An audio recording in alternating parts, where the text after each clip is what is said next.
Hi guys, and welcome to the Sunderland vs Burton Albion match preview. Now, firstly, before we do get into this, I just want to say thank you to everyone who joined the live stream on Saturday. It was pretty short notice. I just randomly decided, I thought, you know what, rather than me, watching a game and coming on and doing a match review, I'll just do a full live stream. And a load of you guys came, and it looked like you all enjoyed it, regardless of the result, and we had a good laugh as well. But yeah, back to business, and it wasn't a good result. It was not a good result at all. We're rapidly falling away. We pretty much have fallen away, and the only way we can, put stop to this is by stopping the rot and winning games again. That's all we can do. That's all we can do, and it's simple as it sounds. It's something that we're finding so unbelievably difficult at the moment. And I watch a lot of other sort of content creators and reaction channels. SAFC fans react.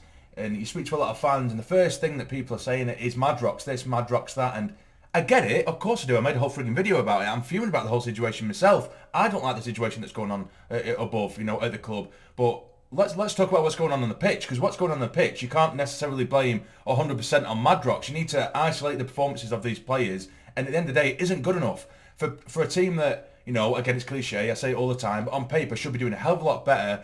For their performances, we can't just keep giving them excuses of the owners or Madrox or managers, because these are players of these are the calibre of players that should be doing a hell of a lot better, and we need to make them accountable as well, if that makes sense. So for me, we looked at the if we look at the MK Dons game, it was a poor game. And I think over the course of the last two games, we've had 2 shots on target, which speaks volumes. There was large portions of that game where we did control possession well, which is perfectly fine. But we do absolutely nothing with it. In the final third, we look so soft. We don't look threatening at all. And I was literally saying within the live stream, we're keeping the ball perfectly well, but then we're shit scared to go forward.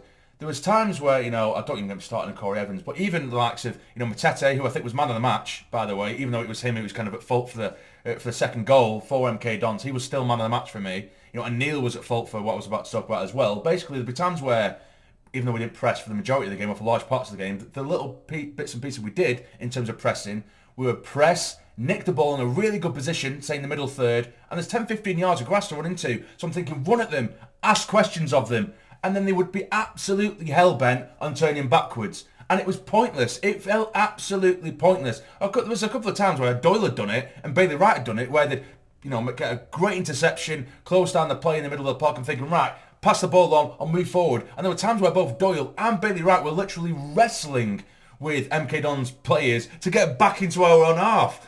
Doyle had lost it at one point because he's doing like frigging keepy-ups because he's trying to go backwards. They were so unbelievably hell-bent and going back. It was mental. It really was mental when there's so many yards of grass, like I say, to run into. I mean, in all fairness to them, everyone else off the ball was static. The times where we did manage to get down the wings, particularly when Clark come on, we got down to on the left-hand side of the bound several times, and then you've got Ross Stewart, who, love to pieces. I think he's a very dangerous player, but he's kind of just slowly strolling into the box, on the edge of the box. You've got Embleton, who come on as well. He's walking about. You've got Pritchard, who usually his endeavour is really, really good, but he's just walking around and lingering on the edge. But when you've got, 3, 4, 5, 6 MK Dons players in the middle, then you've got absolutely no one in there apart from a late Ross Stewart who's slowly walking in. There's no options. We're static off the ball. Then when we're on it, there's no urgency. So that was a massive, massive issue for me. I think the lads, Alex Neil did touch upon it within the post-match after the game, pretty much saying, that the lads, they let a bit of negativity get to them,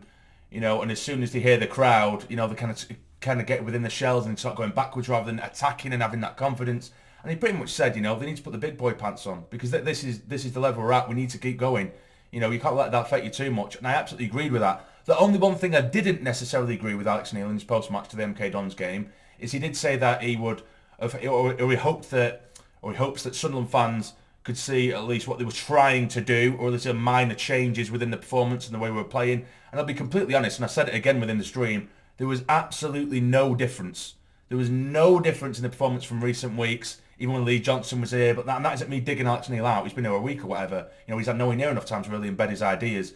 But for me, the team selection was poor, and the performance and the system within itself was poor as well. It just didn't work. The team selection was horrendous. Winchester playing right back when you've got Trey Hume has been, who you can tell is actually a frigging right back. He's somehow on the bench. Winchester should be in the middle. Evans, who's having absolute dog shit game after dog shit game is just because his captain has found himself on the pitch. No idea. Neil is absolutely frigging exhausted, and you can see that in his performance. Doyle as well, who's been horrendous, one of the worst centre-backs, or sorry, some of the worst centre-back performances I've seen in recent weeks, particularly from him. Serkin's exhausted as well. Now, some things or some players you can't really replace because we just simply don't have the bodies. But, we could... Bart is back. He's had a bit of a nightmare start to his career with Sunderland. He had a good first game against Pompey, and since then he's been absolutely atrocious. He's been like a Glenn Loovens 2.0 since then. But Doyle's knackered, so I think Loovens, Bart, he's going to have to come in for him, for me. Daniel needs a rest. Evan shouldn't be anywhere near a Sunderland side. Clark should be starting. So yeah, there was a lot of question marks for me within that starting 11, but he still should have performed a hell of a lot better. But anyway, getting into Burton, I apologise, that's a huge 6 minute there. It's 6 minutes on the clock already and I haven't even touched upon the game tomorrow. But yeah, I just didn't do a review to that game because I did the live stream, so I don't usually do reviews if I do a live stream. But if you have a look at Burton, it's a really inconsistent form for them because, they've last time out, away from home at Ipswich, not an easy place to go, we know that. 3-0 they got beat, but then before that they beat Bolton 3-1, who we got battered 6-0 off, so... It's inconsistent times for them because before that they drew 2-2 with Cambridge. Before that they lost. They got beat 2-1 against Pompey. Before that they lost 2-0 against Burton. Before that they beat Lincoln 2-1, who are a good side, away from home as well. So they're really, really inconsistent at the minute, Burton. So it depends which Burton side turns up. Usually quite physical, press, getting your face in their hard-working side. So it depends what Burton turns up, like I say. But going to Stadium Light, 9 times out of 10, and this isn't me being arrogant, a lot of teams, it is their, not cup final, because I don't want to be too frigging, patronising, but a lot of teams do big themselves up to go to a stadium, like the Stadium Light. So we're probably going to see a really positive, in-your-face performance from Burton, and they have been our bogey side over the years in League One. Although recently we did manage to put that to bed with a recent win over Burton. So hopefully we can get another one, because to get a win tomorrow night at the Stadium Light, get the fans somewhat on side again. Some fans, I can't see them going back to the Stadium Light after the way things have gone recently. And I wouldn't blame them, to be honest, because the shit that they're getting served, 30k turned out for MK Dons to see one shot on target, piss poor. So I don't blame. I've seen some fans who, young fans in the youth, and people and fans who have been going to the games for 40, 50 odd years, saying that they're not going back anymore because they just can't take it. And I absolutely don't. I don't blame them. I don't blame them. That's how bad it's got in the minute. We're seeing players on the pitch who, technically, like I say, they should be doing better. There's no fight, no urgency, nothing about them. You've got 30,000 fans out there with so much urgency and bite about them, and then you've got those players just strolling along the pitch, just picking up a paycheck, So we need a massive performance, a big, energetic, forceful performance tomorrow at the Stadium of Light. So what I'm going to do now, I'm going to go over it's sort of a mixture between sort of preferred and predicted starting 11, because for me, I think we need to go 3 at the back. We don't have the pace in centre-backs to play the 4 at the back with 2 centre-halves, because all it took, time and time again, for MK Dons, again, I kept saying it on the live stream, all they did is hoof it. That's all they did. Hoof it over the top, hoof it in between Bailey Wright and Doyle, and then you've got Isa 3-1-1 with the keeper. Time and time again. That's all it was. And you had Twine there as well. Exactly the same. That's all they had to do. They didn't have to work hard for their chances whatsoever. Hoofs over the top, or balls in between the likes of Doyle and Serkin. Serkin looks absolutely frigging exhausted as well. It looks like he's treading water. And that's all it took. Every single hoof over the top, they ended up 1-1 with the keeper. Pato made a couple of decent saves. Sometimes I think there was one chance, like I said, he came out off his line, didn't have to at all. It looked like to me it could have been possibly a handball outside the box, but he just definitely wasn't going to beat Isa for pace. But yeah, so we just look so poor and dodgy at the back. So I think some of the worst, defensive sort of displays I've seen in recent years, and we've seen some pretty goddamn poor ones. But recently they've been absolutely shambolic. The absolute basics they just don't have down at all. And it's something that has to be worked on. And how many times are we going to say that? Certain things have to be worked on, and then we watch the same shit every single game. But either way, I'll go into my sort of preferred, because I think we need to go 3 at the back, but we're not going to see it. So this is the 4 at the back that I would go for on the system I would go for. So I've gone with this sort of 4-2-3-1, which I know isn't going to happen. It'll be more of a 4-3-3 because he seems to be pretty much stuck on that, does Alex Neil. But I've gone with Hoffman in goal because I just believe he's a better goalkeeper than Pato. I really don't trust Pato as much as I want to. A couple of decent reflex saves here and there, but the ball doesn't stick to him. He can't catch the ball. He doesn't command the area. Nor does Hoffman a lot, but I just think that Hoffman, he's got a lot more about him. I think his positional awareness is a lot better. Don't think he's been great, Hoffman, don't get me wrong, but I just think there's more about him. I think he's all around a better goalkeeper and he's better with his feet as well. So we've got Hoffman in goal there. Sirkin, who I would love to replace to give him a rest, but there's just no one else there. We don't have anyone. But and right across the back, or at least in the middle of the back four, should I say, two very, very slow centre-backs, but as is Doyle. Doyle isn't quick at all. He's absolutely knackered, that lad. So I think if Bart and Wright sit slightly deeper rather than playing the high line that they would play in against MK Dons, then we should be okay. To be a bit more intelligent with your line, then we hopefully will be okay with the experience there. Trey Hume to come back because I think he's been unfairly dropped out of the side. Matete and Winchester in the middle. Again, I think it will be a 3 in the middle with Alex Neil, but Matete has to start. He's been fantastic. Winchester, I do really rate him in the middle. Like I've said before, so many people have been getting on Winchester's case, but he's playing at right back. He's not a right back. But to get that endeavour and that sort of resilience and that press that Winchester will give to have someone like Matete and Winchester in there as well, really getting in the faces, I think that could give us that little bit of dominance in the middle third, hopefully. And then going forward, I just think we need to go all out. We need to go all out, with Clark, who's done a bomb on that left-hand side. Roberts, who hasn't really impressed me in the little snippets we've seen of him, but we know what he's capable of. I prefer him to Diaku anyway. Diaku is just pretty much like a Gooch, but just a little bit quicker. Do you know what I mean? But he's just so predictable, Diaku, and he was terrible against MK Dons. So I'd just start Roberts. I know he might not have the minutes in him that he needs, but even if he needs to come off after 50, 60 minutes and replace him with someone like Diaku or someone else, fair enough, but I think he should get a start here. No one else is deserving.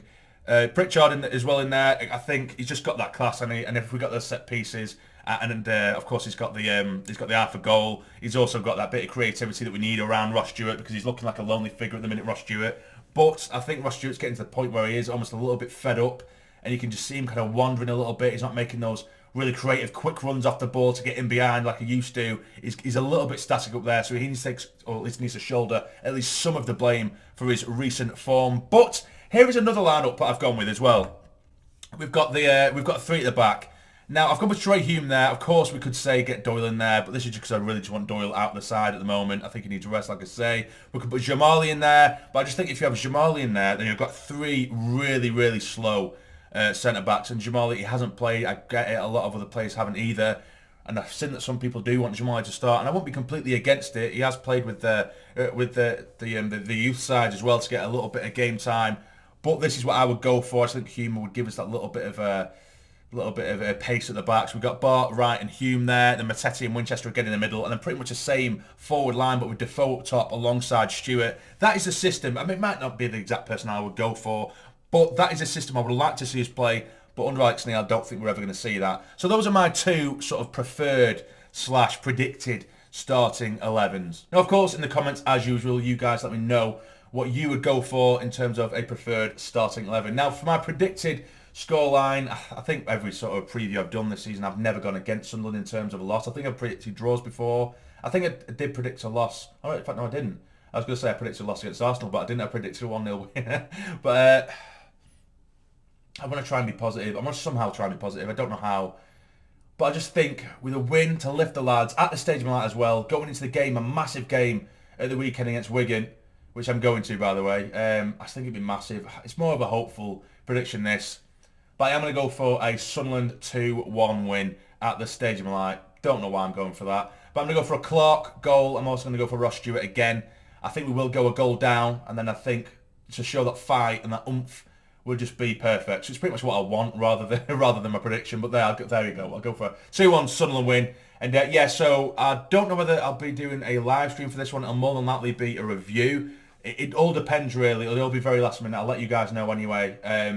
But because I'm working up until it could easily be between 7 and 8 o'clock, so I might not even be able to start a live stream. I'll probably say it now, guys. It'll more than likely be a review and not a live stream. But yeah, this weekend I will be going to the Wigan game as well. So if you guys are going, I'll see you there. Don't hesitate to say hi. It's always nice. So I don't know whether you'll get a review from that one because I think I might be staying around Wigan for quite a lot of the evening as well, or at least that area. But we'll see anyway. But anyway, guys, you guys let me know who you'd like to see start, your system formation, your starting 11, and your prediction in terms of score as well. Let me know in the comments. But if you've enjoyed, hit the like button for me, please. It'll be massively appreciated. And subscribe if you're new. But for now, you take care and stay jammy.